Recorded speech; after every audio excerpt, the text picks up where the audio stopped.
Ah, alors je crois que je viens de retrouver, on avait un problème de ton, c'était mon retour. Voilà. Oui, je crois que oui. Je crois que maintenant, ceux qui nous suivent, nous sommes 36.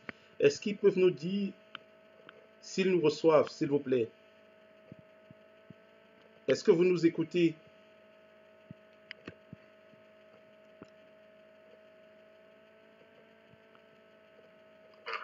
Ah, alors je crois que je viens de retrouver, on avait un problème de ton, c'était mon retour. Oui, j'avais un problème de son, dans raison pour laquelle nos téléspectateurs ne nous écoutaient pas. Ok, bon, maintenant Alors, je je vais prends. commencer avec l'introduction. Crise, alors on nous signale que c'est bon. Crise sanitaire, pandémie, épidémie, un truc est sûr et certain, le coronavirus fait des morts dans le monde. L'Afrique en général et le Cameroun en particulier ne sont point épargnés. C'est la raison pour laquelle la diaspora camerounaise, nous avons décidé d'inviter deux spécialistes sur ce plateau camerounais résidant en Allemagne. Le premier, Monsieur Eman Kana, bio-ingénieur et créateur, fondateur autant pour moi de la Medical Biotech, qui a accepté notre invitation. Bonjour Monsieur Kana et bienvenue sur le plateau de Billy Pro. Bonjour Billy, je suis très honoré par l'invitation. J'espère que les téléspectateurs vont pouvoir participer afin que nous puissions tous ensemble débattre de cette pandémie qui fait des ravages dans notre pays et partout ailleurs dans le monde. Je suis très honoré par l'invitation. Merci encore. Alors, comme deuxième invité, nous avons Stéphane, Monsieur Stéphane Ken Meo, physicien et communicateur scientifique, qui a également accepté notre invitation. Bonjour, monsieur Kinmao, et bienvenue sur le plateau du Billy Prod en partenariat avec la VKI TV. Alors merci Billy, c'est moi qui vous remercie. Merci de me faire cet honneur d'apporter mon humble expertise dans cette discussion concernant la pandémie qui sévit à travers le monde actuellement. Alors, ma première question, on parle de crise sanitaire, pandémie ou épidémie. Alors, Monsieur Kana, est-ce que vous pouvez nous en dire plus? Où est-ce qu'on devrait situer je ne sais pas, le corona? Corona est comme tout le monde le sait, il est suivi par le mot virus, donc c'est un virus. C'est un virus qui a la particularité d'être très nouveau en fait. Donc en fait l'humanité, je vais dire ça comme ça, ne le connaît pas. Et c'est pour ça qu'il fait qui crée autant la panique dans les gouvernements que nous appelons développés, qui ont des systèmes sanitaires, plutôt des systèmes médicaux plutôt très avancés, mais qui n'arrivent pas à contenir la pandémie. Et parce que le virus il est tout nouveau, on ne connaît pas parce qu'on peut a priori pas se préparer contre un ennemi qu'on ne connaît pas. Donc c'est un peu pour ça que le coronavirus crée autant la panique. Mais pour revenir au coronavirus en soi, c'est le nom corona en fait, c'est parce que ça vient de couronne. Et couronne parce que le virus, dans sa conception, dans la constitution génie-physique, est formé il est comme une sorte de boule, c'est un cercle, disons ça comme ça, qui est entouré par ce qu'on appelle des spicules. Et les spicules en question sont organisées sous forme de couronne, ce qui fait que cette organisation de spicules donne au virus la forme ou bien l'aspect, en tout cas, d'un micro-organisme portant une couronne. Et les spicules en question c'est en fait l'appareillage d'ancrage du virus. Donc chaque fois qu'il débarque sur une nouvelle cellule, c'est grâce aux spicules qui se connectent à la cellule et qui fait tout son bazar en fait. Donc c'est un peu ça, les deux particularités du coronavirus. Et voilà. Alors, merci déjà pour nous éclaircir sur la thématique. On comprend mieux le coronavirus. Alors, on va directement chuter sur la thématique aujourd'hui. Le Cameroun peut-il faire face au coronavirus? Monsieur Kwemo, s'il vous plaît. c'est une très bonne question. Pour être honnête, de mon point de vue, je pense que le Cameroun n'est pas outillé sur le plan technique pour faire face à la pandémie si elle arrivait à son pic exponentiel tel qu'on le vit dans certains pays d'Europe comme la France ou l'Italie. Et je pense que ce qu'il faut faire actuellement, c'est respecter scrupuleusement les consignes délivrées par l'OMS ou par le gouvernement camerounais qui font le dire qu'il faut féliciter déjà notamment le ministre de la Santé publique qui est, ma foi, assez franc et assez sincère ce qui concerne l'évolution de l'épidémie au Cameroun. Voilà ce que je peux dire d'entrée. Alors, d'entrée, le ministre, le docteur Manaouda, a appelé les Camerounais à plus de vigilance. On sait que certaines mesures ont été prises. Les enfants ne vont plus à l'école. Les lycées, les écoles et je crois également les universités publiques et privées sont fermées à nos jours. Mais est-ce que ça suffit? Alors, si on voit le cadre social dans lequel on vit au Cameroun. Bon, si vous me permettez de continuer, je pense que les mesures sont nécessaires mais ne sont pas suffisantes. Je crois qu'il faut être un peu plus dur dans l'exécution des mesures qui ont été prescrites par le gouvernement. Parce que souvenez-vous, parmi le contingent de médecins chinois qui sont arrivés en Italie pour apporter l'aide au gouvernement italien, il y a un colonel médecin de l'armée chinoise qui a dit aux responsables italiens que bon, en fait, ce que je vois en Italie, c'est pas du confinement. C'est pas ce que nous avons fait à Wuhan. Les gens prennent encore les transports publics, les gens prennent encore du café en bordure de route, les gens se baladent. Et je crois que ce qui se passe au Cameroun est encore pire. Vous voyez, on est arrivé en Italie aujourd'hui dans cette situation parce que les Italiens ont fait de manière similaire ce que les Camerounais sont en train de faire actuellement. Sauf que, pour le redire encore une fois, techniquement, ne sont pas outillés comme les Italiens. Regardez par exemple, ça fait 2 ou 3 jours, on a vu ici en Allemagne comment est-ce que l'industrie médicale, sanitaire ou pharmaceutique allemande a redoublé d'ardeur pour pouvoir être prête au cas, au pire quoi. Grâce par exemple à l'impression 3D, on a imprimé plus de matériel d'assistance cardiologique, de bien d'équipes de respiration, ainsi de suite. Le Cameroun, il est clair que le Cameroun ne peut pas être prévaloir de telles affaires. Donc ce qu'il y a à faire, à mon avis, c'est d'être plus coriace, plus exigeant dans l'exécution de mesures qui ont été prises. Et pourquoi ne même pas arriver au confinement forcé et même brutal par l'armée camerounaise, bien qu'elle soit engagée sur plusieurs fonds de sécurité. Alors, Monsieur Kana, est-ce que le Cameroun peut-il faire face au coronavirus ou les mesures, on est sans oublier que les mesures que le gouvernement, par la voix du Premier ministre et le ministre de la Santé, le docteur Maonado, qui ont appelé les Camerounais à plus de vigilance. Est-ce que les mesures prises sont suffisantes? C'est une excellente question. Je crois que Stéphane a déjà donné des éléments de réponse qui sont très pertinents, très relevants aussi pour la situation. Sauf que je trouve que Stéphane s'est beaucoup plus appuyé sur les mesures que je traiterai des techniques. Donc il a beaucoup mis l'accent sur l'aspect très technique de l'attaque en fait contre le corona. Seulement, je pense que comme dans le cas de toute pandémie, avant même qu'on en arrive aux moyens techniques, il faut absolument déjà considérer les moyens de prévention. Et c'est là où un pays comme le Cameroun, qui ne dispose justement pas de tous les moyens techniques nécessaires pour faire face à une telle pandémie, devrait miser en fait. Parce que la pandémie, il y en a de 2 types. Il y a celle dite longue et les courtes.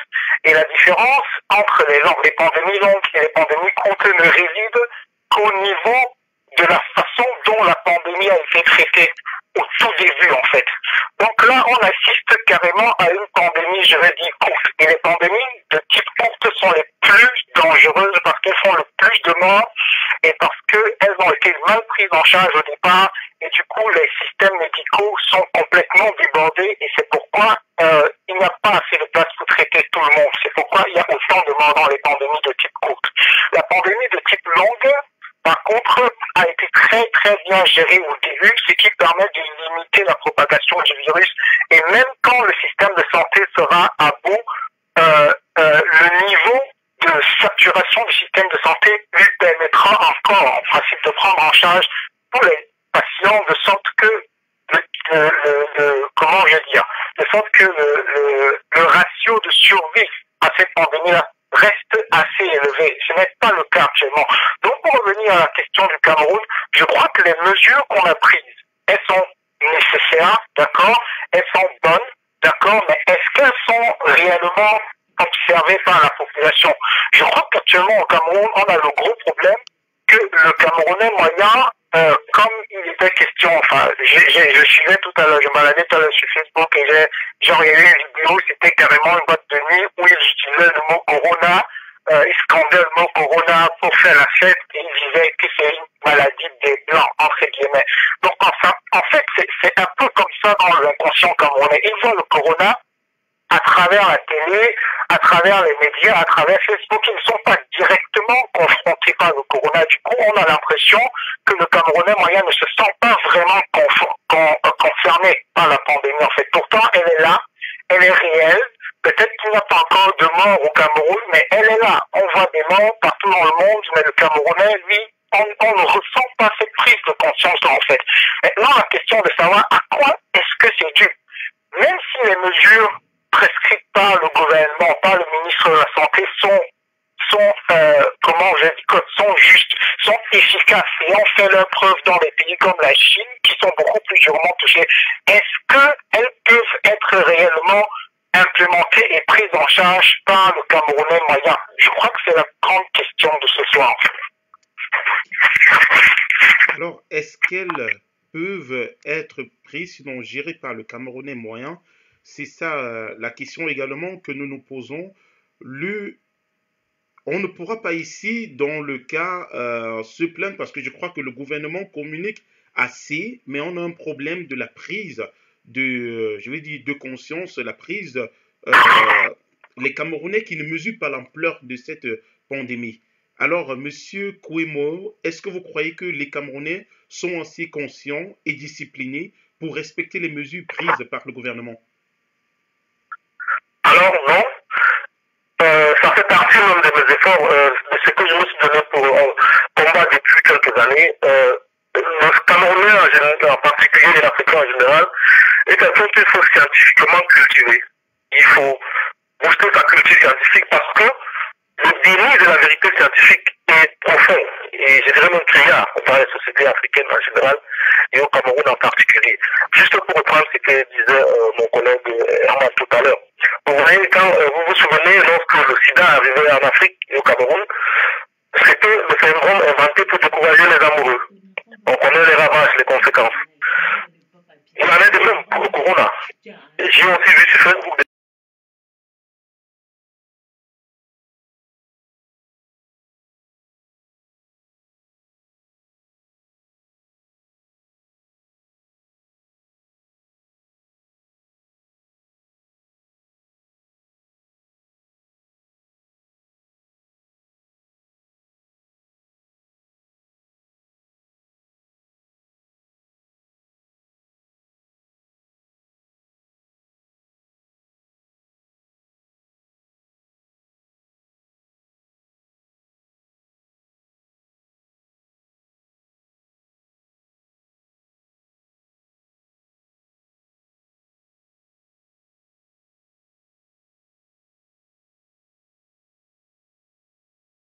pour l'immunisation collective qui est, on disait tantôt que c'est la méthode que veut adopter par exemple la Grande Bretagne. Bon, l'immunisation collective consiste à laisser sur, Emma, tu peux me reprendre après si je me trompe, consiste à laisser durer la pandémie et en espérant que certaines personnes vont s'auto-immuniser et laisser la maladie mourir entre temps. Vous imaginez que si on opte pour cette alternative-là, dans un pays comme le Cameroun, où la qualité bactériologique de l'air et de l'eau ne sont pas au rendez-vous, les systèmes immunitaires ne sont pas au top. Vous savez que le corona agit comme une hyène. Le virus aime bien des corps qui ont des taux immunitaires ou bien des capacités immunitaires assez diminuées pour, pour saisir, pour sévir. Donc je pense pas qu'au Cameroun, la conscientisation puisse faire quelque chose. Le président a même essayé depuis hier d'envoyer des messages personnalisés aux populations. En fait, ça fait rire certaines personnes, j'entends, mais monsieur le président, vous ne pouviez pas envoyer l'argent, ainsi de suite. Il y a un réel problème de culture scientifique au Cameroun et qu'il faut bâtir ces générations. Voilà mon point de vue. Alors, merci déjà de nous éclaircir, de nous avoir donné votre point de vue. Nous allons chuter dans un autre précaré. Économiquement, est-ce que le gouvernement peut réagir comme en Allemagne ou en France, où on demande aux travailleurs de rester à la maison? Monsieur Kana, est-ce que c'est possible, cette mesure-là? Puisqu'on sait que les enfants sont à la maison, c'est vrai, mais les parents, quand ils vont travailler, les enfants se retrouvent ensemble dans la rue. Au Cameroun, j'avoue que ce sera, personnellement, tel que je vois les choses, ce sera vraiment difficile à réaliser. Je vais prendre l'exemple de l'Allemagne. On a l'impression en Allemagne que le gouvernement encourage les entreprises, encourage l'entrepreneuriat. Le gouvernement est conscient que c'est grâce à l'entrepreneuriat ou aux entreprises qu'une nation se forge, qu'une nation ou qu'une économie tourne, qu'une économie se maintient en vie. Au Cameroun, je n'ai pas vraiment l'impression personnellement que on soit arrivé au niveau du gouvernement à un tel niveau de conscientisation, de prise de conscience de l'importance du secteur privé ou du secteur industriel. Ce qui fait que si déjà le gouvernement n'est pas conscient de cela, ou bien semble ne pas être conscient de l'importance de ces entreprises, est-ce que c'est en présence de moyens suffisants qu'ils pourront le faire? Je m'explique. Si déjà je ne suis pas conscient qu'en donnant de l'argent à un X, c'est toute ma maisonnée qui fonctionne, est-ce que en ayant suffisamment d'argent pour donner à X pour que ma maison fonctionne, je donnerai quand même cet argent-là à X? Je crois que c'est le cas de figure auquel on assiste au Cameroun actuellement. On a un gros problème. On n'a pas vraiment l'impression que le gouvernement encourage l'entreprise. Ce qui nous emmène à la conséquence que si on oblige les populations à se confiner et à ne plus aller travailler, ces entreprises-là ne tournent pas. Et si elles ne tournent pas, il n'y a plus de salaire, il n'y a plus de paie. Les populations qu'on oblige à se confiner, à rester à la maison, vont vivre de quoi en fait? Je crois que c'est un couteau à double tranchant qu'on promène sur le corps des Camerounais, un peu comme ça, on vous dit n'allez pas travailler, mais à côté, on ne vous dit pas comment vous allez suivre. Du coup, ça revient un peu à donner à une personne le choix de mourir de deux types de morts. Soit on te tue par électrocution, soit on te tue avec la machette. Naturellement, la personne aura tendance à choisir le moyen de mort ou bien le moyen de décès qui va lui permettre de vivre encore un peu plus. Et dans ce cas de figure-ci, ce sera de sortir quand même, continuer cette activité comme si de rien n'était. Même si on est conscient du danger que ça représente, on n'a pas vraiment le choix. Et même si on avait le choix, même si on pouvait rester à la maison, est-ce que le gouvernement est capable, comme en Allemagne, d'injecter des sommes considérables dans l'économie, dans les entreprises, pour que les salaires continuent de passer? Je crois que si on était capable de réaliser un tel cas de figure au Cameroun, les gens seraient contents quand même de rester à la maison et prendraient un peu mieux conscience du danger.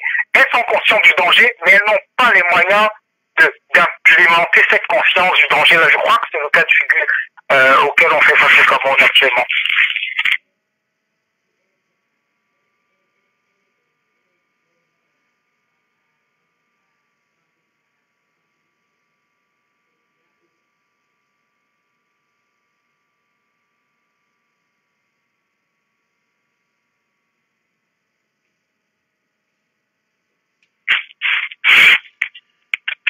Alors, monsieur... Est-ce que tu es encore là? Oui, je suis là, j'avais juste un problème de son. Alors, monsieur Kwemo, est-ce que vous croyez que les mesures prises par le gouvernement seront également... est-ce que le Cameroun peut se permettre d'envoyer les parents à la maison? Bon, je crois que on a presque tout dit. Je crois que c'est une utopie de vendre ce rêve-là aux Camerounais. Parce que naturellement, le Camerounais c'est pas, moi que j'observe par exemple la distribution, laissez-moi dire comme ça, des richesses dans une ville comme Yaoundé. Si on parle de confinement à Yaoundé, bon, il est clair que les gens qui habitent dans les quartiers occupés, comme que ce soit au Diao, Bastos ou bien d'autres nouveaux quartiers, peuvent se faire le plein de frigos, ainsi de suite. Mais qu'en est-il des personnes qui vivent dans des endroits comme par exemple, je sais pas, Mokolo Elobi, ou bien qui vivent quelque part là-bas, bien marqués dans dans les quartiers dont je n'aimerais pas citer les noms pour ne pas blesser certaines personnes. Vous voyez, dans les quartiers où il y a que des promiscuités, il est même déjà impossible de parler de confinement. Lorsqu'on veut quitter, par exemple, vous avez des quartiers où pour aller d'une maison à une autre, on passe par le salon d'une personne. Comment est-ce que vous allez appliquer le confinement dans ce genre de situation? Donc je pense que c'est une équation vraiment délicate pour le gouvernement camerounais. Et je crois que les contributions pour faire face à la pandémie, je crois qu'on doit appeler à la contribution citoyenne de chacun, on doit appeler à la responsabilité morale de chacun, ce qui est déjà difficile. Mais c'est là où entre tous les acteurs culturels et religieux du Cameroun, parce que vous savez qu'au Cameroun, que ce soit pour accéder au poste politique ou, je ne sais pas trop, à n'importe quel poste d'importance, les culturels et les religieux ont un rôle très important. Vous voyez, pendant les élections, les gens partent voir les chefs du village, les responsables religieux pour avoir les bénédictions, et ainsi de suite. Je pense que sur le moment est arrivé, je vois le fait déjà assez, je crois que l'État le fait déjà, d'appeler ces leaders religieux et culturels, ces chefs de village, ces imams, ces prêtres, à réellement sensibiliser leurs fidèles. Moi, c'est l'approche pour laquelle je pencherai dans ces cas de figure.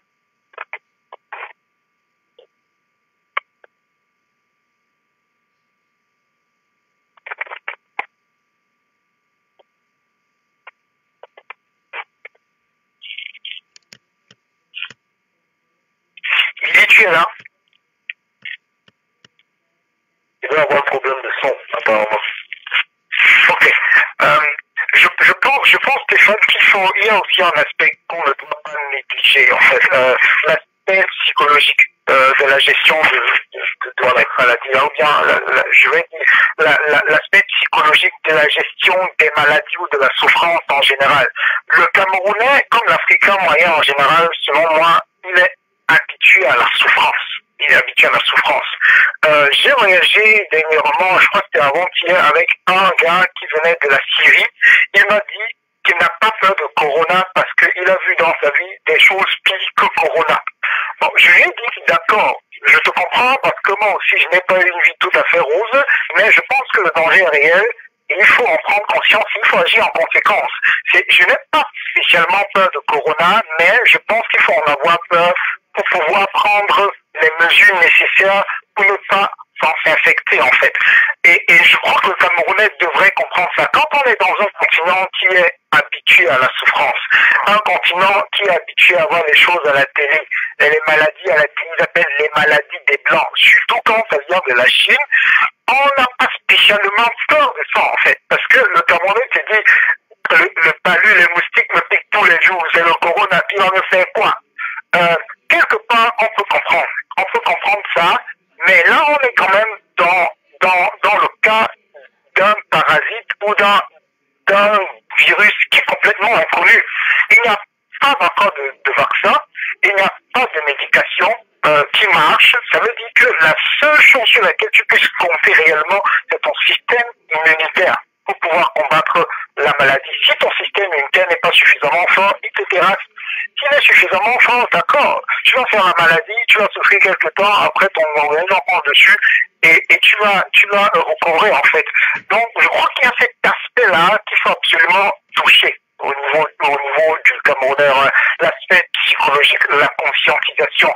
Mais maintenant, quitte jusqu'à ce que cela marche. Je ne sais pas combien de temps il faudra, je ne sais pas combien de mois il faudra pour que le Camerounais prennent conscience et aient la peur psychologique nécessaire pour prendre toutes les mesures drastiques qu'il faut, parce qu'il faut vraiment des mesures drastiques. Je ne sais pas tout ce qu'il faudra. Peut-être que Stéphane, toi, tu as une solution. Non, non. Si j'avais une solution, je l'aurais, si j'étais autorisé, je l'aurais proposé. Alors, il y a Steve Kimon ici après, on va le prendre, si vous me permettez. D'accord.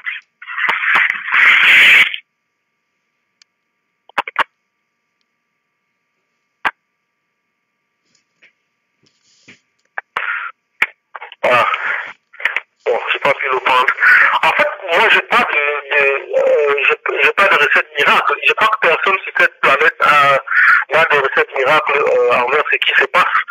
Je crois que je ne voudrais pas dire que le Camerounais, la population camerounaise est jetée sort de la population camerounaise n'est pas entre ses mains. Je pense qu'il y a encore, on peut encore, excusez-moi d'être si optimiste, on peut encore utiliser ce qui arrive, le pire qui puisse arriver.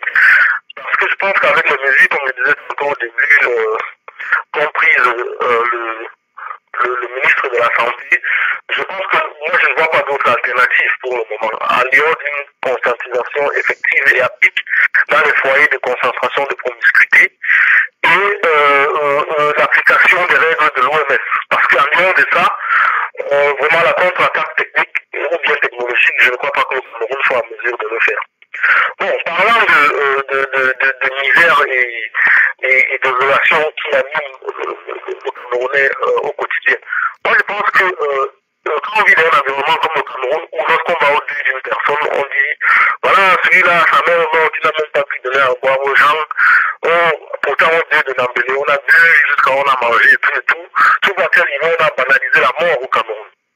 Donc, juste pour rejoindre ton point de vue de tout à l'heure, la mort pour certaines personnes c'est plus rien, certaines personnes ont plus peur d'affronter la mort. Mais je pense que lorsque certaines personnes vont voir une vague, c'est-à-dire la mort parce que c'est-à-dire une onde de destruction massive, je crois que ça va conscientiser certaines personnes. Je ne le souhaite pas. Mais parfois, il faut que certaines choses arrivent de façon catastrophique pour que certaines personnes se mettent à l'évidence. N'oublions pas, les pays comme l'Europe ou bien les pays émergents d'Asie qu'on voit actuellement, c'est des pays qui ont beaucoup souffert. Vous voyez, l'Européen a tellement souffert du froid, il a appris à s'habiller, ainsi de suite et tout. Ici, on respecte le feu rouge parce qu'on coupe les mains lorsqu'on ne respecte pas les biens sociaux, ainsi de suite. Donc, je pense qu'il faut parfois la méthode forte, qui s'impose de manière naturelle, bien sûr. Je ne veux pas envoyer des gens à la potence. C'est pas ce qu'on souhaite, puisque nous tous on a des personnes, des proches au Cameroun, mais je crois qu'à un moment donné, le peuple camerounais va s'auto-conscientiser.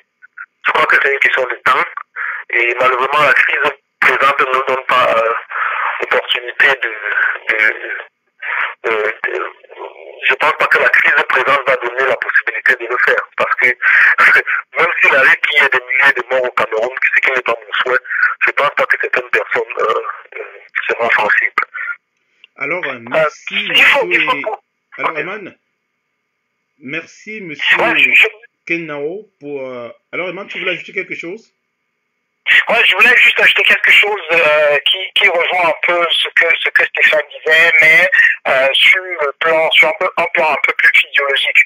Je voulais dire, pourtant, l'Africain, à cause du fait qu'il est, je vais dire, dans un milieu d'insalubrité un peu plus insalubre que le milieu naturel européen, est plus à même à combattre des infections. Donc, en principe, l'Africain devrait être capable de combattre de façon naturelle plus efficacement le coronavirus que toute autre nation, en fait. Parce que le coronavirus, comme vous l'avez remarqué peut-être dans les statistiques qui se baladent, il y a beaucoup de personnes qui arrivent à guérir. Et les personnes qui arrivent à guérir, généralement, c'est des personnes jeunes, ou bien dans une certaine tranche assez jeune, parce que leur système immunitaire est suffisamment fort pour pouvoir combattre l'intrusion du virus. Donc le Camerounais, normalement, et ce n'est pas un encouragement à ne pas observer les méthodes prescrites par le ministère de la Santé. Je vous l'ai dit, le Cameroun, de par sa constitution physiologique, est plus à même de combattre le virus corona que toute autre nation en fait. Alors, merci Herman, merci Stéphane pour votre modeste contribution. Alors, on a constaté en Italie hier, seulement pour la journée d'hier, on a eu environ 800 décès. Le ministre de la Santé au Cameroun a annoncé hier, les chiffres d'hier étaient, le Cameroun comptait 23, sinon plus de 23 cas d'infection de corona, dont 2 ont été soignés jusqu'à présent. Alors, est-ce que le Cameroun peut vraiment faire face à ce corona s'il arrivait que les populations ne respectent pas ce que le gouvernement dit? Parce qu'un pays comme l'Italie, on est quand même, hein, on est sans, vraiment personne ne doute des capacités qu'ils ont, qui sont supérieures à celles que nous avons dans le sanitaire. Alors, comment est-ce que le Cameroun pourra gérer ça si on arrivait à ce niveau-là? Bon, si tu me permets de prendre, en fait, je voudrais juste indiquer avant de continuer qu'il y a Ismaël là qui voudrait intervenir Alors, par pour rapport à ceux qui notre veulent live. intervenir, il y a le 0049 176 20 96 95 48. Le numéro également sur la vidéo qui est diffusée, dont ils n'ont qu'appeler et nous allons les prendre. Voilà. Ismaël, si tu veux Bon, intervenir, tu peux appeler et là je vais te prendre.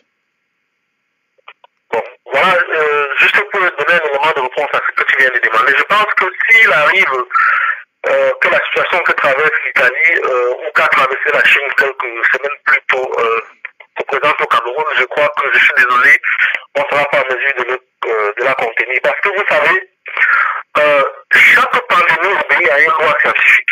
Par définition, une loi scientifique, c'est l'expression d'un comportement constant observé dans la nature. Vous avez constaté que depuis que la pandémie a commencé, il y a une loi mathématique qui est observée dans toutes les sociétés où la pandémie fait des ravages. Et la loi en question, c'est la croissance exponentielle des cas de contamination. Vous voyez, c'est passé, la France a passé le cas. Aux États-Unis, c'était aussi, ils étaient déjà presque au niveau du pic de la croissance exponentielle. Et je crois que petit à petit, on se dirige vers ce comportement asymptotique-là au Cameroun. Vous avez vu, on est quitté de plus 1 cas de contamination à plus 2, à plus 5, à plus 10, à plus 13. Ça, ce sont les marques du début d'une croissance exponentielle. Et ça fait vraiment peur. N'oubliez pas, la France, l'Italie, la Chine, tout le monde a commencé avec 1, 2, 5, 7, 8. C'est ça la croissance exponentielle. Plus le temps passe, plus les cas deviennent inquiétants. Et vraiment, j'ai fait une petite analyse mathématique ce matin. Je suis rentré dans le site de CITV Web parce que c'est le site où j'ai regardé tous les tweets du ministre de la Santé et qui, ma foi, est quelqu'un d'assez honnête et assidu dans son travail. Et j'ai commencé à à relever l'incrément des cas de contamination, c'est-à-dire comment est-ce que la contamination augmente au fil des jours. Et c'est là où j'ai fait le petit calcul le matin, j'ai pris mon ordinateur, j'ai fait un petit calcul Excel, que tout le monde peut faire même les lettres de seconde. Tu vois, au premier jour, on a plus 1, après plus 2, après plus 5, plus 7, plus... Mais ça devient inquiétant. Après plus 13, ça sera plus 25, plus 50, plus ainsi de suite. Donc la croissance exponentielle est en train d'arriver en force à petits pas au Cameroun. Et je crois que vraiment, je suis désolé, s'il arrivait que ce soit le cas, je ne crois pas qu'on puisse résister à l'autorité de la loi exponentielle des cas de contamination. Pour compléter ce que tu dis, Stéphane, tu as parfaitement raison et je pense qu'à cela, ça ajoute les personnes qui n'ont pas forcément la culture d'aller se faire diagnostiquer. Elles vont préférer rester cachées à la maison, utiliser les citronnum grasse, désolé, je connais pas le mot en français, pour essayer de se soigner à l'indigène et qui ne vont pas forcément aller à l'hôpital en fait. Donc les 27 cas déclarés ou les 40 cas déclarés sont uniquement des cas qui sont officiellement déclarés. À cela s'ajoute le fait que le Cameroun fait face, comme tous les autres pays, à un débordement de ses capacités de test. Donc je ne suis pas sûr que les 47 cas-là soit réellement uniquement les 47 cas de coronavirus au Cameroun. Je suis prêt à parier qu'il y en a beaucoup plus qui s'ignorent ou qui se reconnaissent comme symptomatiques du coronavirus et qui refusent d'aller à l'hôpital parce qu'elles ont peur des mesures drastiques auxquelles elles devront faire face juste après. Alors, Eman, bio-ingénieur, vous l'êtes. Est-ce que vous pouvez nous en dire plus sur la durée de vie de ce virus? Parce que on a eu à entendre dans les réseaux sociaux avant que l'OMS ne dément que l'Afrique avait une chance, avec un atout qui était la chaleur. Est-ce que c'est vrai? Et ma deuxième question, la durée de vie de ce virus, sinon la propagation de ce virus au Cameroun. Ok. En fait, je vais commencer par la durée de vie du virus en soi. Elle n'est pas encore tout à fait déterminée. On sait uniquement que le virus a une durée de vie très limitée, en deçà d'une semaine, sur tout objet qui n'est pas humain ou qui n'est pas animal, qui n'a pas de vie en fait. Parce que le virus, c'est un peu comme un fantôme. Il se nourrit de la vie des organismes vivants ou des cellules vivantes. Donc, si s'il tombe sur un objet qui est inerte, qui n'est pas vivant, qui ne peut pas infecter, en fait, il ne peut pas vivre longtemps, en fait. Donc, on mesure, bref, les scientifiques jusqu'à présent avancent les chiffres comme 3 à 1 semaine maximum en fonction du matériel sur lequel le virus tombe. Bon, maintenant, pour revenir aux conditions climatiques, on a également une tendance à croire ou à démontrer que le virus ne résiste pas facilement aux températures élevées, ce qui est le cas un peu en Afrique, quand on regarde la température moyenne de l'Afrique. Mais cette température, ce fait de ne pas résister aux températures élevées n'est valable que quand le virus est en dehors d'un corps non vivant. En dehors d'un corps vivant, en fait. Je vais prendre exemple le corps humain. Une fois qu'il a infecté le corps humain, il commence sa transformation exponentielle, la réplication exponentielle de son code génétique. C'est un peu comme ça que le virus en fait. Et une fois qu'il est dans l'organisme humain, ce n'est plus, je veux dire, l'organisme humain en question est abandonné au bon vouloir de son système immunitaire. S'il a un système immunitaire faible, le virus aura une propagation longue, qui ira même peut-être jusqu'à la mort de l'individu. Mais s'il a une propagation, s'il a un système immunitaire plutôt fort, je crois que dans le maximum un mois, j'ai vu quelqu'un qui a fait, je crois, à peu près un mois maximum, 3 à 4 semaines en quarantaine, et puis qui est sorti de quarantaine, il était complètement guéri. C'est un cas que je connais personnellement, qui est ici en Allemagne, donc il a complètement, il est en santé, pourtant il était infecté. Donc dans ce cas-là, on peut dire que le virus... Monsieur Kana, oui. Vous allez m'excuser, mais je vais devoir vous couper parce qu'on a une personne qui aimerait intervenir. À qui ai-je l'honneur, s'il vous plaît? Alors, je suis Arthur Zambo. Alors, bonjour Monsieur Zambo et bienvenue sur les antennes de Billy Prod en partenariat avec VKI TV. Bonjour. Oh. Bon, j'aimerais rapidement intervenir sur votre émission. Tout d'abord, vous féliciter pour l'initiative parce que ce qui se déroule actuellement dans ce monde devant nos yeux est vraiment dangereux et la situation est presque alarmante. Bon, en ce qui concerne le Cameroun, je constate naturellement que le gouvernement fournit beaucoup d'efforts en ce moment, mais bon, je dois malheureusement regretter que ces efforts ne me paraissent pas vraiment être suffisants ou être néanmoins vraiment du bon côté de l'histoire. Parce que premièrement, j'aurais souhaité déjà que le gouvernement camerounais essaye d'abord de créer une cellule de crise qui s'occupe d'une gestion centralisée de cette crise. Et au-delà de cette cellule de crise, j'aurais aussi souhaité que les kits de tests soient existants au moins dans tous les hôpitaux régionaux. Parce que figurez-vous, aujourd'hui, j'étais encore en communication avec quelqu'un au Cameroun au niveau de Ngaoundéré. Si vous êtes, par exemple, suspecté d'être une personne qui peut être un potentiel porteur de coronavirus au niveau de Ngaoundéré, il faille vous transporter pour Yaoundé pour faire un test de coronavirus. Ça pose un problème. Le Cameroun ne se limite pas seulement à Yaoundé et à Douala. Donc je pense quand même qu'au niveau des hôpitaux régionaux aujourd'hui, le gouvernement devrait se rassurer que ces tests de coronavirus soient tout de moins déjà disponibles.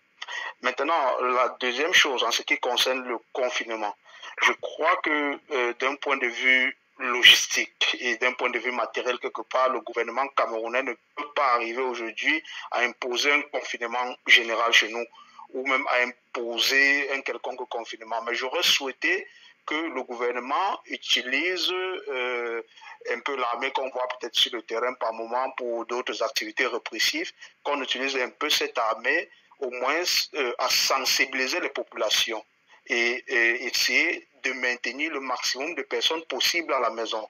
Parce que figurez-vous, vous avez des mamans par exemple qui vont au marché chez nous de lundi à vendredi chaque jour. C'est-à-dire on va au marché aujourd'hui, demain on revient, on part au marché le mardi, on va le mercredi, on va le jeudi, etc. Or, on peut sensibiliser les populations de telle sorte que les gens ne vont qu'au marché quand c'est utile. Ça fait qu'au niveau des marchés, par exemple, nous pouvons déjà au moins décongestionner ces endroits-là. Donc, je crois qu'il faut que le gouvernement essaye de réfléchir, essaye de voir quels sont les endroits qui concentrent beaucoup plus les Camerounais et se poser des questions. Est-ce qu'ils sont vraiment obligés d'y être chaque jour? Et sinon, on essaye de sensibiliser les gens afin qu'ils puissent essayer de prendre une distanciation avec ces endroits. Là, au moins, on aura peut-être réduit un certain flux à ces endroits. Mais je crois qu'un confinement général au Cameroun, ça me semble pas très possible. Maintenant aussi, au niveau de l'économie, et ça serait ma dernière intervention pour permettre aux autres personnes de pouvoir s'exprimer sur la question, au niveau de l'économie. Je crois qu'un confinement de manière générale au Cameroun aujourd'hui va poser un très grand problème au niveau de l'économie. Parce que figurez-vous, au Cameroun, peut-être 90%, peut-être je vais même dire 100% de l'emploi dans le secteur privé informel. Parce qu'en Allemagne, l'emploi dans le secteur privé est réglementé. Ça veut dire que vous travaillez, vous payez les impôts, vous payez les taxes, vous payez une assurance, vous payez même une assurance pour le chômage. Ça veut dire qu'à un moment, bon, si on tombe dans une phase où on ne travaille pas pour 3 ou 4 mois ici en Allemagne, l'État a non seulement à côté les assurances, etc., qui peuvent soutenir l'État dans sa politique de relancer les entreprises, ou peut-être une politique de pouvoir permettre à ce que les salaires soient au moins maintenus pour une certaine période. Au Cameroun, ce n'est pas le cas. Parce que si vous avez peut-être une maman qui a un bar, qui emploie 1 ou 2 personnes, et peut-être son bar n'est même pas enregistré au niveau de la CNPS ou enregistré quelque part, elle ne paye peut-être certainement pas les impôts normalement. Ça veut dire que si elle décide de mettre ses employés au chômage, ces employés ne sont pas répertoriés dans le fichier de l'État et on ne peut pas attendre une quelconque aide d'eux venant de l'État. Bon, quelque part, ce que je me dis que l'État peut tout de moins faire, c'est au moins de s'assurer que le minimum de Camerounais peut-être qui exercent dans les petits métiers, c'est-à-dire on peut peut-être sensibiliser les gens qui exercent dans les petits métiers qui sont tout de moins enregistrés, qu'on essaie peut-être à ces personnes-là de pouvoir donner peut-être une aide, de pouvoir soit rester chez eux en attendant que la maladie puisse passer, ou peut-être pouvoir relancer les activités après la crise. Parce qu'à ce niveau, je crois que c'est la seule chose que l'État peut faire. Dédommager tous les Camerounais qui ne sont même pas au préalable enregistrés comme exerçant une fonction sera vraiment très difficile. Donc, c'était ma part de contribution à ce débat. Merci beaucoup. Alors, merci M. Zambo et bonne soirée à vous. Merci. Alors, Eman Kana, vous avez suivi l'intervention de M. Zambo. On vous laisse continuer et dans la partie stratège, on va revenir sur ces déclarations. Je m'apprêtais à chuter et je crois que M. Zambo a fait un très très beau descriptif résumé de la situation. En fait, je crois qu'il a soulevé des points que nous avons déjà soulevés jusqu'ici et il a parfaitement raison. Le gouvernement camerounais, tel que les choses se présentent actuellement, a des années-lumière de pouvoir contenir ou bien gérer financièrement cette crise.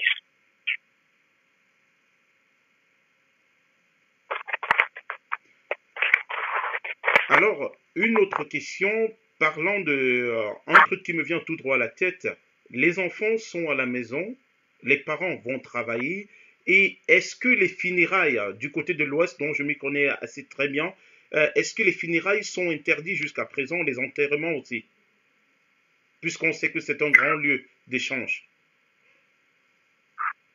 Oui, je crois que ça fait partie je vais appeler ça comme ça, des prescriptions du gouvernement camerounais.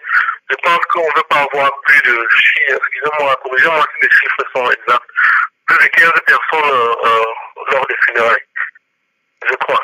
Et je crois qu'il y a aussi certains chefs traditionnels qui ont carrément interdit les funérailles dans leur unité de commandement, quoi, dans leur village. Alors, monsieur Clément, on a une personne qui veut intervenir. À qui est-ce l'honneur? Je m'appelle Ismaël Topa. Ismaël, s'il te plaît, est-ce que tu peux couper ton... Parce qu'on a le retour là, s'il te plaît. Ok. Ouais, c'est bon, là. Ismaël, on t'écoute. Ton intervention en 2 minutes, s'il te plaît. Oui, bonsoir, je suis Ismaël Topa et je ne vais pas trop parler parce que Arthur, avant moi, il a déjà assez bien résumé la situation. Je voudrais juste ici un peu décrier. Je trouve que le gouvernement, dès le début, n'a pas réagi assez sérieusement parce qu'au début de la crise, on avait juste, je sais pas, 2, 3, 5 cas. Je crois que c'est à ce moment-là que le gouvernement aurait dû prendre des mesures sérieuses et très strictes pour empêcher que le truc se propage dans le pays. C'est-à-dire qu'au début, j'ai vu des avions atterrir au Cameroun avec des gens qu'on a négligés, délaissés, alors que ces gens-là auraient dû être sérieusement pris en charge par le gouvernement. Et maintenant, je me dis qu'il ne se fait pas trop tard parce qu'on n'a que 40 cas. Et vu que les mesures de confinement et autres, c'est visiblement pas possible chez nous à cause de toutes les différentes raisons que vous avez déjà assez citées. Je me dis qu'avec 40 cas, on peut adapter une stratégie offensive, c'est-à-dire traquer systématiquement toutes les 40 personnes qui sont infectées, rechercher partout où ils sont passés, partout où ils ont les contacts avec les gens et chercher à dépister ces gens, les mettre en quarantaine et ainsi de suite. Et au fur et à mesure qu'on découvre des cas et on continue à faire exactement la même chose. Je crois que c'est à peu près la stratégie que la Corée du Sud a adoptée pour ne pas bloquer tout son pays et quand même endiguer la crise. Bon, je me dis qu'avec 40 cas et en ayant une stratégie offensive, donc c'est-à-dire ne pas attendre que les cas se déclarent d'eux-mêmes, je crois qu'on peut quand même essayer de faire quelque chose. Mais si ça monte déjà dans les 1000, 2000 cas, je ne crois plus qu'on va pouvoir faire quelque chose au Cameroun. Alors, merci Ismaël pour ton intervention. On te souhaite bonne soirée. Reste connecté et on espère te revoir bientôt. Alors, la prochaine question sur laquelle je vais me pencher, tout à l'heure, Monsieur Zambo a énoncé les centres de dépistage. Si vous êtes malade au nord, il faudra que vous vous rendiez à Yaoundé ou à Douala. Est-ce que ce n'est pas un problème? Monsieur Kana, s'il vous plaît. J'ai eu un petit problème technique. Est-ce que tu peux reprendre ta question, s'il te plaît? Alors, Monsieur Zambo, tout à l'heure, a évoqué un point très important où il a mentionné les centres de dépistage. Si un Camerounais lambda est malade au nord, sinon est suspecté au nord de porter le virus, il va falloir qu'il s'y rende à Yaoundé ou à Douala pour pour avoir une confirmation. Est-ce que ce n'est pas un problème déjà? Bien sûr que c'est un problème, c'est un gros problème parce que après, il faut déjà se poser la question de savoir qui finance ces déplacements-là jusqu'à Yaoundé. Est-ce que ça se fait aux frais du patient ou est-ce que le gouvernement prend cela en charge? Et même si le gouvernement le prend en charge, est-ce que le patient a envie d'aller à Yaoundé? Il va vivre où? Il sera logé où? Il sera nourri comment en fait? Ensuite, il rentre comment chez lui? Je ne crois pas qu'il y a beaucoup de Camerounais vivant dans la région septentrionale avec tout ce que ça comporte comme difficulté à voyager, qui aimerait aller à Yaoundé juste pour une histoire de diagnostic. Ça, c'est la première question. Le deuxième aspect est technique. Je ne pense, enfin pas technique, je vais dire comment j'ai épidémiologique. Quelle est la garantie que le patient qui se déplace d'un point A à un point B et qui porte une maladie aussi volatile qu'un virus en lui-même, quelle est la garantie qu'il ne va pas libérer quelques germes de virus pendant son déplacement jusqu'à Yaoundé? Je crois que ce déplacement augmente les risques. À un moment, il va bien falloir que le patient sorte, qu'il fasse ses besoins quelque part, qu'on lui achète à manger, bref, il va se déplacer, il va être en contact forcément avec des personnes et ça augmente le risque de propagation du virus. Donc, personnellement, je crois que c'est à déconseiller de transporter des malade d'un point A à un point B uniquement pour les faire tester. Pourquoi ne pas développer des solutions simples comme par exemple faire le prélèvement sur place, miser plutôt sur la sécurité, le niveau de sécurité de transport de ces échantillons infectieux-là du point A au point B et permettre que le patient, qui est quand même la source de virus, la source de propagation du virus, que le patient reste confiné plutôt chez lui et que ces échantillons seuls se déplacent parce que les échantillons, après tout, ils sont dans un tube, ils sont bien fermés, donc en fait, il est impossible au virus de s'échapper d'un tube d'échantillon.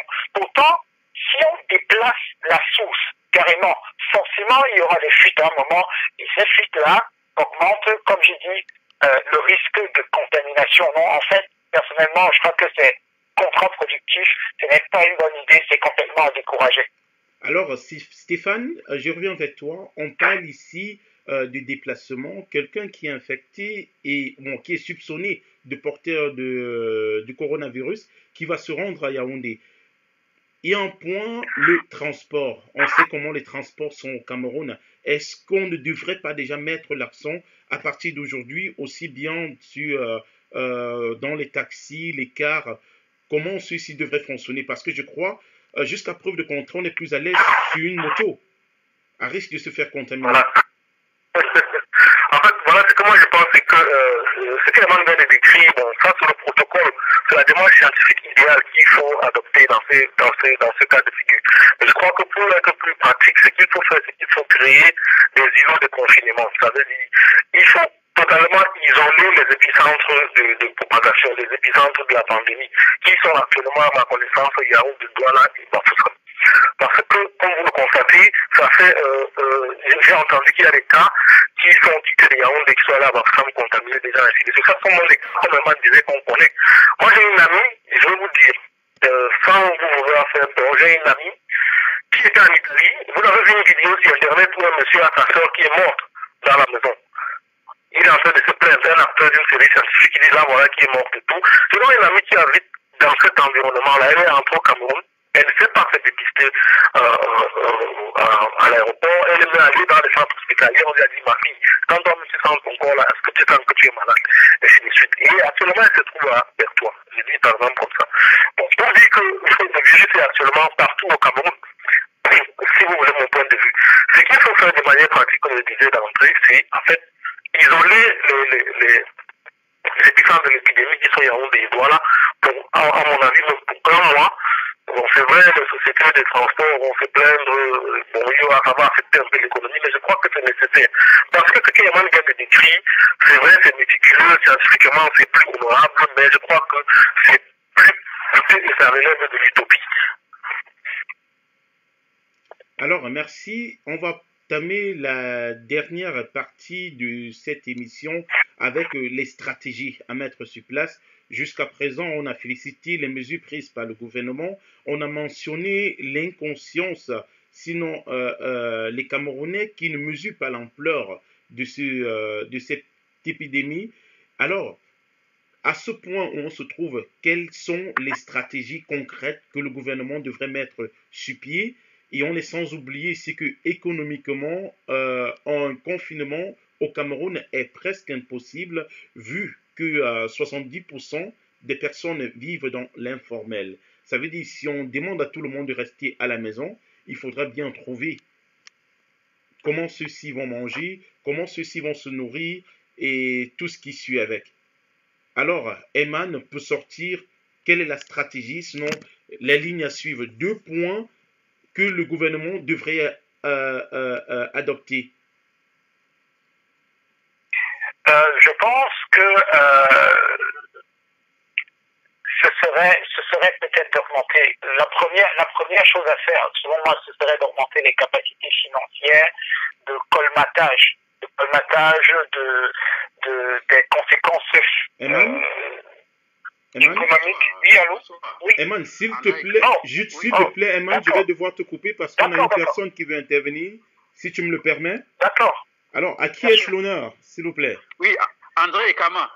Monsieur André Kama, bonsoir, oui. On vous écoute. Bonsoir. Très ravi de découvrir par les réseaux sociaux l'implication de la FACAI pour essayer d'amoindrir, je peux le dire ainsi, ce fléau ou bien cette pandémie qui est en train de ravager vraiment la planète. Tout ce que j'ai comme question, c'est, vous savez, je me dis au niveau du Cameroun, nous devons essayer également d'harmoniser cette communication-là, parce qu'il y a beaucoup de gens qui pensent que la pandémie ne touche que l'Occident. Donc nous devons essayer peut-être par certains tools, certaines applications, de mettre également en lumière cette communication dans nos langues. Parce que quand nous appelons le Cameroun, les gens disent c'est plutôt l'Occident qui est concerné. Donc c'est dit que le message du Premier ministre n'est pas encore arrivé à la souche basique.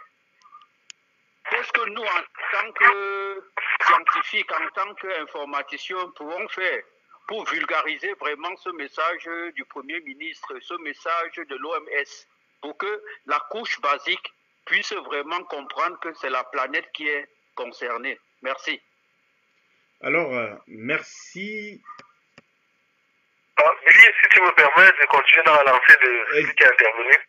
Oui, je te le permets.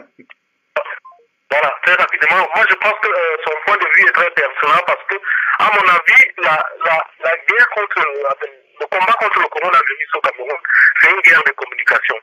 C'est une guerre contre l'inconnaissance, c'est une guerre contre le déni de l'évidence scientifique.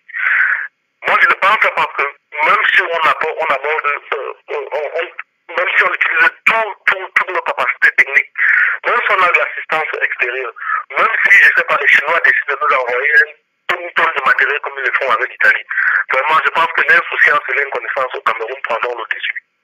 Oui, un exemple banal. Vous savez, quelqu'un a mentionné tout à l'heure, par exemple, qu'on se disait, je voulais intervenir quand Eman parlait de ça, par exemple, prenant l'exemple de la chaleur. On dit, bon, au Cameroun, en Afrique, il fait chaud, le virus meurt. Bon, en fait, moi, je vous dis ça parce qu'il y a même des scientifiques qui, jusqu'au Cameroun, avec qui j'ai discuté hier, qui croient fermement que c'est une théorie qui est vraie. Alors que l'explication est simple. C'est un problème de communication. Si un scientifique comme moi, c'est-à-dire un de mes collègues qui va se placer dans une télévision ou bien dans un réseau social ou bien dans une radio, il commence à dire, et c'est quelqu'un qui a autorité, il commence à dire que non, la chaleur peut enrayer la propagation du virus. Bon, moi, scientifiquement, ce que j'ai fait par rapport à ce genre de choses, c'est quoi? Le coronavirus, c'est un virus, et Herman peut le dire, très hydrophile. C'est-à-dire, il aime l'eau.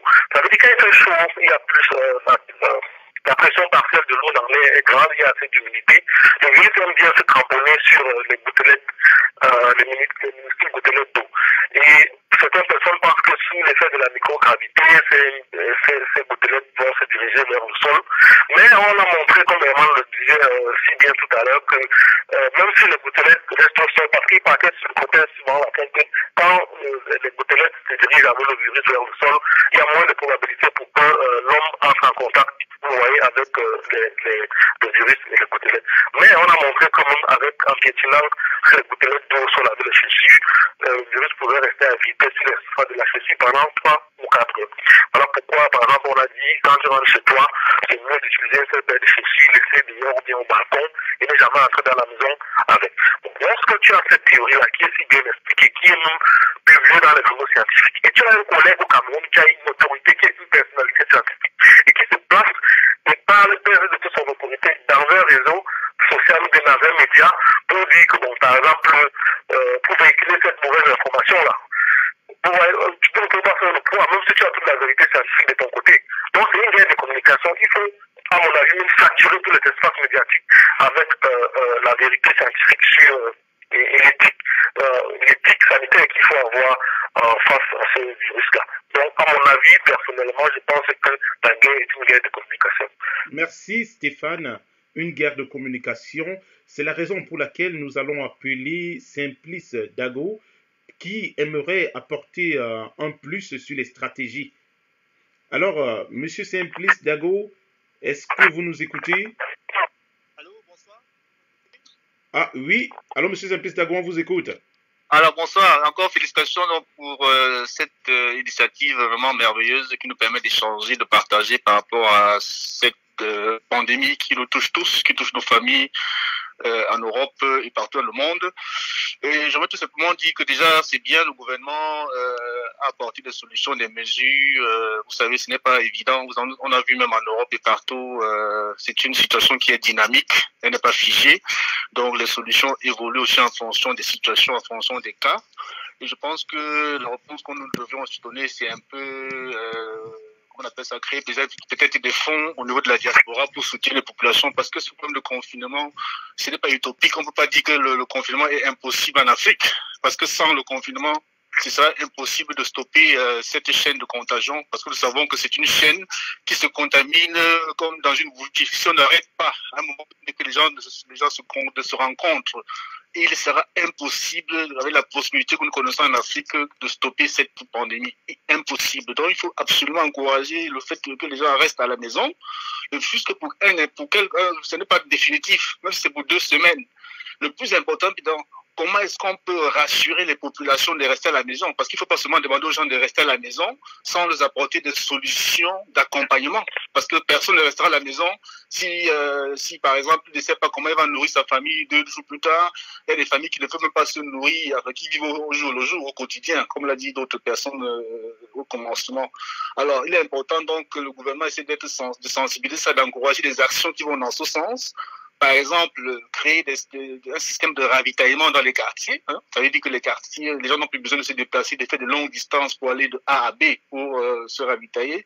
On peut créer peut-être dans chaque quartier, peut-être on peut réquisitionner des écoles qui sont là comme un centre de logistique où les produits de première nécessité seront rassemblés. Les gens peuvent venir, par exemple, les familles qui n'ont pas de moyens, pas de revenus, on peut peut-être demander une chaîne de solidarité, ça s'appelle opération coup de cœur, les supermarchés qui donnent un peu comme en Allemagne, on connaît le cas de ce qu'on appelle ici, on appelle ça encore ici en Allemagne,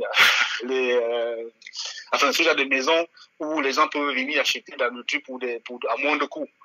Bon, il y a aussi ces ménagères qui vivent au jour le jour, qui vendent les tomates au quotidien, mais il faut savoir qu'il s'agit maintenant d'une question de vie. Donc là, maintenant, la solidarité est importante, la solidarité générale. Ceux qui en ont un peu plus peuvent soutenir ces personnes pendant 1 ou 2 mois. Il s'agit seulement d'un temps strict où nous devons nous préserver, de faire des contacts, parce que ça ne sert à rien de vouloir gérer le quotidien et de ne pas vivre demain. Enfin, ça, c'est un peu ça, 2-3 orientations comme ça que je pouvais donner par rapport à ce sujet. Donc, nous devons aussi accompagner le gouvernement dans son action. Et ça, ce que je dis, c'est qu'il faut qu'on évite toujours de pointer le doigt, mais que nous taisions un peu nos différences à l'heure actuelle et que nous sachions qu'on a une guerre. Et cette guerre, on doit la gagner en commun. Et après, on peut remettre tout sur la table et nous déchirer comme avant. Ça, c'est un peu juste notre orientation, quoi. Et bon, j'ai suivi aussi le ministre de la Santé qui disait tantôt qu'il y a des conditions mobiles. Il y a des secteurs mobiles de dépistage qui vont te faire, ça c'était bien comme Herman l'a dit aussi, celui qui se déplace pour aller quelque part pour se tester, c'est aussi un problème de risque. Donc, il y a des cas de mobilité qui vont arriver, donc ils vont faire le tour et les gens il faut aussi qu'il y ait cette volonté de se manifester soi-même, quoi. Donc, j'appelle un peu à la responsabilité individuelle et un peu à la grande solidarité. Et maintenant, le gouvernement qui apportera peut-être des solutions, par exemple, les motos-taxis qu'on peut réquisitionner pour faire la distribution des produits dans les maisons. Donc, les gens n'ont pas besoin de sortir pour aller faire des courses. Dans les motos-taxis, on leur donne la garantie que, en condition d'être testés eux-mêmes, de ne pas faire des signes de maladie, on peut les réperquisitionner pour faire les déplacements et ainsi de suite, quoi. Bon, ça, c'est un peu des choses. Donc, il faut qu'il y ait une chaîne de solidarité qui s'établisse dans notre pays. Il ne faut pas seulement qu'on attende tout du gouvernement. Après ça, c'est un peu la tendance que je vois au Cameroun. C'est qu'on attend tout. Le gouvernement doit nous donner tout ce qu'il y a à faire. Mais qu'est-ce que nous pouvons nous-mêmes faire en tant que société civile, en tant que diaspora, en tant que quartier, en tant que organisation des quartiers, les chefs de quartier, les chefs de blocs? Qu'est-ce qu'on peut faire, Et le gouvernement peut peut-être appuyer ces différentes formes d'action. Ok, je vais monopoliser, ça peut, voilà 2-3 orientations peut-être qui peuvent encore nous aider à élargir notre débat. Merci encore et bonne continuation. Alors, merci Simplice Dago. Eman, je reviens vers toi. Les chefs de bloc et chefs de quartier, est-ce qu'ils n'auront pas joué un grand rôle si il arrivait que les Camerounais soient mis en quarantaine? effectivement, puisque après tout, les chefs de bloc sont les représentants du gouvernement dans leur localité, dans leur village, ce qui signifie qu'elles sont tenues à faire appliquer les lois que le gouvernement décide. En fait, donc, elles sont au cœur même des enjeux, sont au cœur de l'enjeu. C'est à elles que revient la responsabilité de s'assurer que toutes ces lois de confinement-là et toutes les mesures de précaution à prendre sont aussi effectivement prises, en fait. Donc, tout à fait, les autorités traditionnelles ont pleinement leur rôle à jouer, pleinement leur carte à jouer dans l'éradication de cette pandémie. Je vais essayer de rebondir directement sur ce que Simplice a étalé comme argument pour terminer ce que j'étais en train de dire avant qu'il n'intervienne. Qu'est-ce que le gouvernement peut faire et est-ce qu'il ne revient qu'au gouvernement la tâche de faire quoi que ce soit? Je pense qu'il a très bien expliqué ce que le gouvernement pourrait faire. En cela, je pourrais ajouter tout simplement, comme on l'a déjà si bien dit, que les enjeux sont beaucoup plus économiques. J'entends par là le fait que ça ne sert à rien d'obliger les gens à se confiner si on ne leur donne pas une alternative de survie, en fait. Je veux bien rester chez moi, mais il faut bien que je mange. Si le gouvernement me dit reste chez toi, mais ne me propose pas une solution concrète pour me permettre de survivre, étant chez moi, ça ne me sert à rien. Je n'aurai aucune envie de rester chez moi. La survie, l'instinct du survie, qui est plus fort que tout, même plus fort que la peur du virus, va me pousser dehors. Et on se retrouve à la table zéro. Donc je crois que le gouvernement, à côté des mesures de précaution à prendre, qu'elles ont prescrites, devrait aussi encourager les entreprises, les particuliers, les personnes du secteur informel à rester chez elles. Par exemple, elle pourrait, je sais pas, déclarer, le gouvernement pourrait déclarer peut-être 2 semaines d'électricité gratuite pour tout le monde, 2 semaines d'eau potable gratuite pour tout le monde, pourrait peut-être partager des bons d'achat de matériel de première nécessité ou même de nourriture. Pourquoi pas? Le gouvernement pourrait aussi aider les entreprises à payer les salaires, au moins à moitié, permettre aux gens d'avoir quelque chose de suivi, donc déployer des sous. Parce que je crois que c'est ça le nerf de la guerre, en fait, contre le corona. À côté de ça, je crois que le gouvernement devrait pas non plus concentrer tous les efforts sur lui seul.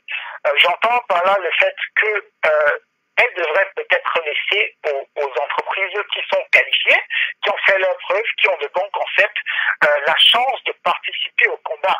Parce que tôt ou tard, si quand on débarque, si on amorce la phase exponentielle dont Stéphane parlait, le gouvernement sera très très très vite débordé. Il faudra absolument inclure d'autres acteurs de la santé qui ont toutes les mêmes compétences que le gouvernement et qui peuvent significativement apporter une contribution à ce combat. Je vais prendre par exemple, pour ne pas me citer, ma structure, Easy Biotech, qui fait aussi des analyses biomédicales qui ont la même pertinence clinique et la même fiabilité, si ce n'est plus, que le Centre Pasteur, parce qu'elle sous-traite avec un laboratoire allemand qui est coté sur le plan international beaucoup plus que le Centre Pasteur. Mais si je débarque au gouvernement et que je dis, bon voilà, j'ai Easy Biotech qui peut vous aider à gérer cette crise-là, peut-être à augmenter vos capacités de test au quotidien en vous prenant quelques analyses, puisque vous êtes débordé, et en les faisant en Allemagne, et en vous apportant tout simplement le résultat beaucoup plus rapidement que ce que vous faites actuellement, ou bien même, je peux proposer au gouvernement, si je propose au gouvernement, voilà, Easy Biotech, puisque vous avez des difficultés à gérer les hôpitaux régionaux, ou bien les cas qui sont dans les sous-régions et les régions, donner peut-être la chance à d'autres entreprises comme Easy Biotech de couvrir ces zones-là. Comme ça, les patients n'auront plus à se déplacer tout le temps pour aller à Yaoundé. Je suis très sûr que le gouvernement refuserait ces propositions-là parce que actuellement, d'après ce que je sais, peut-être que l'information a été changée ou est fausse, le Centre Pasteur est le seul centre au Cameroun actuellement agréé pour faire les tests du coronavirus. Je pense que ce n'est pas bien. Il faut absolument décentraliser pour ne pas être débordé plus tard. S'il en va aussi de la vie des populations, il en va de la santé de la population. S'il n'y a qu'un seul organisme de santé qui est dans la gestion de cette pandémie exponentielle, à croissance exponentielle, je crois que on va contre le courant d'eau du fleuve et puis on se retrouvera très très très vite débordé en fait. Alors, Eman, en dernier lieu, Eman, j'espère que cette information n'est pas vraie, parce que si elle s'avère vraie que le centre Pasteur est le seul centre accrédité à devoir faire les tests, et c'est une erreur stratégique énorme pour ce gouvernement, et je crois qu'il faudrait le dire haut. Si un seul centre est accrédité à contrôler tous les Camerounais, ben là, c'est déjà impossible. Alors, je crois qu'il faudrait, comme vous l'avez mentionné, décentraliser afin que le secteur privé s'y mêle et que les tests se font de manière rapide. Enfin, naturellement, que les mesures soient prises. Alors, avant de clôturer cette émission, parce que c'était prévu pour 1 heure de temps, nous allons aller du côté de Stéphane pour sortir un dernier mot, s'il vous plaît. Bon, voilà. Moi j'opte plus sur plus de communication et j'aimerais juste dire à mon ami Aman que je pense que quand on dit sur le gouvernement camerounais, il y a quand même des individualités qui travaillent. Et je crois que le ministre de la Santé est assez ouvert. Et je pense que l'ouverture de l'État face à la proposition dont tu viens de faire allusion va dépendre du pourcentage de citoyenneté que tu vas amener dans ta contribution. Parce que n'oublions pas aussi que nous sommes en état de guerre sanitaire et que l'État est engagé sur plusieurs fronts. Sécurité, environnementale ou bien, je ne sais pas trop, sanitaire, comme c'est le cas de le corona. Moi, je pense qu'à la fin d'une émission pareille, Billy, qui, ma foi, a été très constructive, il serait bien d'avoir un protocole qu'on pourrait présenter par un canal que je peux solliciter, que je peux vous indiquer à la fin de l'émission, au service compétent du ministère de la Santé. Je pense que, vu la situation actuelle, il est plus que temps de démocratiser les centres de dépistage face au corona. Chaque Camerounais doit être libre d'aller dans le centre de son choix et de sa convenance, quoi. Juste pour ajouter, je pense pas qu'il soit médicalement fermé. Alors, Monsieur Eman Kana, un mot pour sortir, s'il vous plaît. Oui, je pense que on a encore toutes nos chances. Le Cameroun en particulier, a encore toutes ses chances de gérer avec succès cette pandémie sans qu'on ne se retrouve dans des conséquences, je vais dire, létales, comme celles qu'on observe actuellement en Italie. On a l'avantage stratégique au Cameroun d'avoir déjà observé ce que tous les pays ont fait. Beaucoup de pays, les pays qui sont beaucoup plus développés, qui ont connu la crise de plein fouet, ou bien qui ont reçu en cours, en plein cas, par cette crise-là. On a tellement d'exemples, on peut apprendre de ces exemples-là, on peut tout simplement faire un copy-paste de tout ce qu'elles ont fait, de tout ce qu'elles ont pris comme mesure, et les observer, les appliquer et réellement les observer au Cameroun. Si on arrive à le faire, je suis sûr qu'on aura une belle sortie de cette crise sans trop grands dégâts collatéraux. Donc, je ne peux qu'encourager les populations et le gouvernement camerounais, n'est-ce pas, à copier ce que les autres pays ont déjà fait et à l'implémenter vraiment strictement. Ce n'est que comme ça qu'on pourra réellement combattre le coronavirus dans notre pays. Merci. Alors, merci Stéphane Ken Moe. Merci Eman Kana d'avoir accepté, d'avoir participé à cette émission. On espère que les Camerounais qui nous ont suivis ont eu à gagner quelque chose, ont compris. Et on espère également que les doléances et les stratégies qui ont été dites ici pourront aller à l'endroit des hommes compétents de notre pays afin que le corona soit stoppé et dans les plus brefs délais. Alors, pour notre prochaine émission, nous allons débattre sur l'apport de la diaspora. Qu'est-ce que la diaspora peut faire? Qu'est-ce que la diaspora doit faire pour apporter son soutien au gouvernement afin que cette crise ne s'éteigne, sinon afin que cette crise ne prenne de la pleure au Cameroun. Merci, madame et monsieur, d'être restés scotchés sur Billy Prod en partenariat avec la VKI TV. Le plaisir a été le nôtre. Bonsoir.